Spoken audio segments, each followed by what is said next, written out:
বিসমিল্লাহির রহমানির রহিম।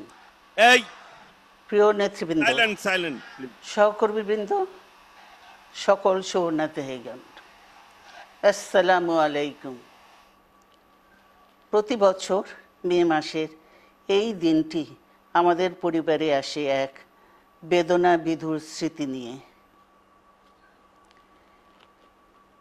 এই দিনে শুধু আমাদের পরিবার নয়, বরং সমগ্র দেশই হয়ে উঠে পড়েছিল বেদনার্ত ও অভিভাবকহীন। আমাদের প্রিয় মাতৃভূমি বাংলাদেশের জন্মের সাথে জড়িয়ে থাকা এক অবিচ্ছেদ্য নাম শহীদ প্রেসিডেন্ট জিয়াউর রহমান, যে চট্টগ্রাম থেকে স্বাধীনতার ঘোষণা করে তিনি এ দেশের সাথে তার নাম অবিচ্ছেদ্য করেছিলেন।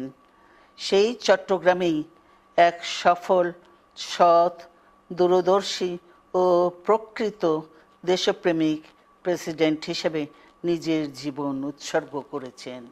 এদেশে গণতন্ত্র, স্বাধীনতা, সংবাদপত্র ও বিচার বিভাগের স্বাধীনতা, স্বনির্ভরতা ও উন্নয়ন এবং নিজস্ব জাতীয়তাবাদ সৃষ্টির অনন্য রূপকার শহীদ জিয়া, যে গণতন্ত্র প্রতিষ্ঠা আর সার্বভৌমত্ব রক্ষার লড়াইয়ে তিনি শাহাদাত বরণ করেছেন, সেই গণতন্ত্র নিরবচ্ছিন্ন যাত্রা আজও বাধাগ্রস্ত হচ্ছে প্রতি পদে পদে।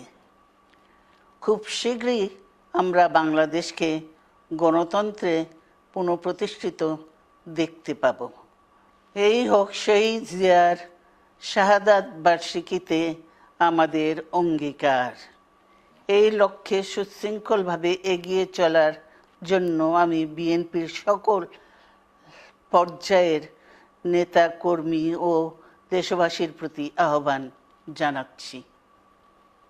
মনে রাখবেন, সবার জন্য গণতন্ত্র ও উন্নয়নের মাধ্যমে সকল সমস্যার সমাধানের যে রাজনীতি শহীদ জিয়া রেখে গেছেন, তা বাস্তবায়নের মাধ্যমে তার প্রতি শ্রদ্ধা জানাতে হবে। আমরা তার বিদায়ী আত্মার মাগফিরাত কামনা করছি। আল্লাহ হাফেজ। বাংলাদেশ জিন্দাবাদ।